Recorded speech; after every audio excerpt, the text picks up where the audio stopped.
Flames general manager Craig Conroy said that after the Elias Lindholm trade to Vancouver, he wanted to keep a competitive environment around the team. And he already made a signing of Braden Pahal to bring the extra grit. But now, Conroy's master plan has been activated with yet another signing.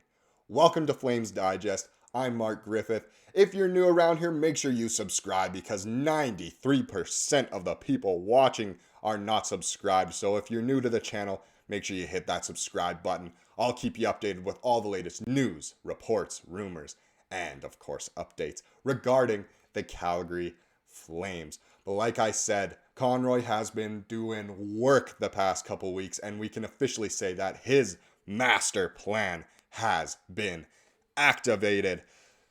Like I said, Connie, he wanted to keep a competitive environment, which in a lot of ways means, you keep some good pieces around that make the games competitive against your opponents.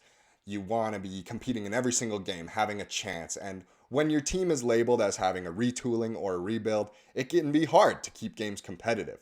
But there's also another way to keep a competitive environment, and that's by bringing in some grit. Sure, you can have all the skill in the world, but you want some grit as well. You want that physicality. You want guys who are there to work, not just skate around past the puck and shoot. You need guys who can do it all. Back check, forecheck, everything. And so it's not every day that right after this happens, obviously, Pospisil, he cross-checked Marchand right in the face. And, instead of getting a supplemental hearing, getting more punishment, a suspension, anything like that, the Flames were like, hey, we like what you bring to the team. Here you go. Here's a contract extension. So Pospisil, he gets 2 more years at $1 million per year, and that is just hilarious. It's funny how even the NHL Department of Safety, George Peros, was like, hey, you know what? Maybe I don't like Marchand as well. Obviously, take this with a grain of salt. This didn't actually happen, but maybe he was like, I don't like Marchand either. I like it when he gets hit in the face. We won't give you any sort of punishment. Obviously, during the game, he was given a 5-minute major and he was kicked out of the game, ejected. But I think everyone knew that, come on, it's all part of the game. Pospisil wasn't that bad of a play. And look, Pospisil got rewarded. And Conroy, this is his type of player that he wants around the franchise, I think.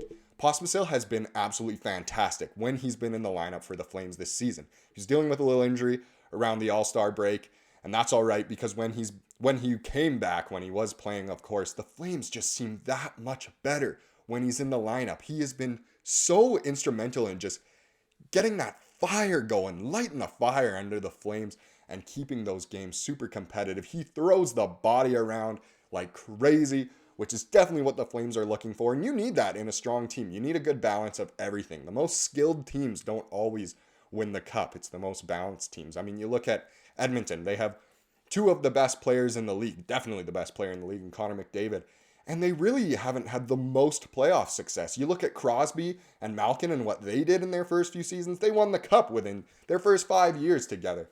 McDavid and Draisaitl have not done that yet. Am I saying the Flames are like them? Not at all, but obviously trying to build a more balanced team, and it really is showing after just 1 game at Boston. But since the Lindholm trade, they have kept it competitive. Conroy's master plan really has been activated, and it's working. I think this is fantastic news. Let's take a deeper dive into Pospisil and just how amazing it is that he is re-signed again. So like I said, he likes to throw the body around. Maybe doesn't get the most points. That's okay. You don't always need that. Sometimes you just need a guy who can be chippy, get under the other team's skin a little bit, and just compete really, really hard. And I'm glad Conroy extended Pospisil for another couple years because he has just been so good. And no one really expected this to happen. I mean, for Pospisil to come into the lineup and stay, I can't say that was on my bingo card for this season, but I'm so glad it's happening, and it's definitely what the Flames needed. So let's take a look. Obviously, the term is 2 years, starting next season, of course. $1 million a season, that makes it nice and easy. Look at all those zeros. I love it when numbers are that easy. It makes it really easy in the checkbooks as well. Obviously, he's Slovakian. He's from Zvolen. I don't know if I'm pronouncing that correctly, but that's really cool. I'm actually older than him, too, so he's only 24. Good height, good weight, shoots left. And he was actually a 4th round pick by the Flames back in 2018. So that's why I say it's a little surprising that he's been extended that long. It's not every day a 4th rounder comes through and gets extended for that long, especially when they're not, a point producer and a goal scorer kind of thing. I mean, I'm not saying that's out of Pospisil's game, but it's definitely not the key piece. Here's what Conroy had to say about it as well. We've seen tremendous growth and maturity in Martin's game since we drafted him in 2018. He has become a big part of our team, and we are excited to have him under contract for the next 2 years. I mean, obviously, that's just stating a bit of the obvious. I do that here too in Flames Digest. You guys know that. But I think it's such a key signing, and it really shows what Conroy wants to do going forward with the team. He believes in the future. He believes in the players we have. That little retooling with the Lindholm trade, I know it's just 1 game in, but already it looks like maybe that was what the Flames needed to ignite the fire or extinguish the tire fire that Brad Treliving left. But either way, Conroy has been so smart so far. I'm sure he'll make the right decisions going forward through the trade season. Is Tanev going? Is Hanifin going? Most likely, the answer is yes. Of course, after yesterday's video, I'll let you know that, hey, there should be a decision on Hanifin very soon from his side of things. Is he going to sign, or are they going to look to maybe get him traded away to a contender by March 8th? Which is a month away now. Ooh, month away from trade deadline. I'm so excited. This is just so much fun. So yeah, Pospisil, so happy he's going to continue to be a Flame, be part of the lineup. Hopefully he doesn't get injured too much because he is just such a difference maker out on the ice. I love it. I mean, look what he did to Markstrom. Instead of getting suspended, he gets a contract extension. That tells you everything you need to know about how the Flames feel going forward, and what you need to know about Martin Pospisil as a player. Last thing we'll look at is tonight's game. Tonight, we continue the road trip out east, and we're in New Jersey tonight. Should be very exciting. I mean, they're getting healthy again. Looks like Jack Hughes will be playing. They've dealt with so many injuries this year. Hughes has been injured. Meyer's been injured. Hamilton's been injured. It's interesting. Is Hughes actually going to be playing? I'm not 100% sure. But the goalies going into tonight, I think, are what really make the difference. Markstrom is in net again for the Flames. That is great news. I hope he stays hot because he has been so good lately. He was incredible against Boston.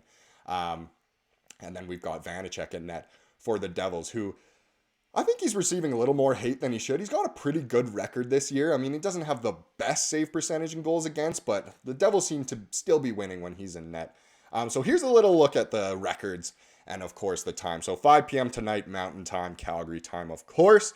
The Flames and Devils, very similar records so far this year. Both kind of battling for a playoff spot right now. Very similar in points. The Devils just have a couple more. They're both 6th in their division, so a lot to play for on both sides here. And it's funny that they're similar teams since the Devils were supposed to be so good this year and the Flames maybe not quite as hot. But the fact that they're in similar positions is very interesting. And just quickly, I want to ask you guys what your score predictions are for tonight. It was super fun to do it for the last game against Boston. And I'm going to be tooting my own horn here, but I predicted a 5-1 win for the Flames, which a lot of people thought was crazy going against Boston. We ended up winning 4-1. If only the Bruins had pulled the goalie, that would have been very funny. All right, I'll give you time to just clock in your prediction there. Put it in the comments. All right, boom, we're good to go. Here is my score prediction for tonight. I'm predicting 4-3 win for the Calgary Flames. It should be a very, very fun game out east in New Jersey. I'll say 4-3, regulation or overtime or shootout. That's just what I'm saying, 4-3. I think, once again, Kuzmenko will look very good. The lines should be very similar to how they were against Boston, of course. I mean, if it ain't broke, don't fix it. Those lines seem to just gel so fast. I love what the top line brought in Kuzmenko, Sharkey, and Hubie, of course. They were incredible. I hope they keep that up. Having Zary and Kadri together was so nice as well. Hanifin and Tanev, they'll probably be showcased quite a bit together again as well. I know I say that in pretty much every single video, but that'll be very exciting as well. But that about does it for this video. Thank you so much for watching. Make sure you subscribe if you like what you saw here today. If you're not already, if you're new around the channel, I sincerely appreciate all of the support, all of the subscriptions. Let's push for 1,000 because we're already just getting so high. I appreciate you guys so much. You guys are fantastic.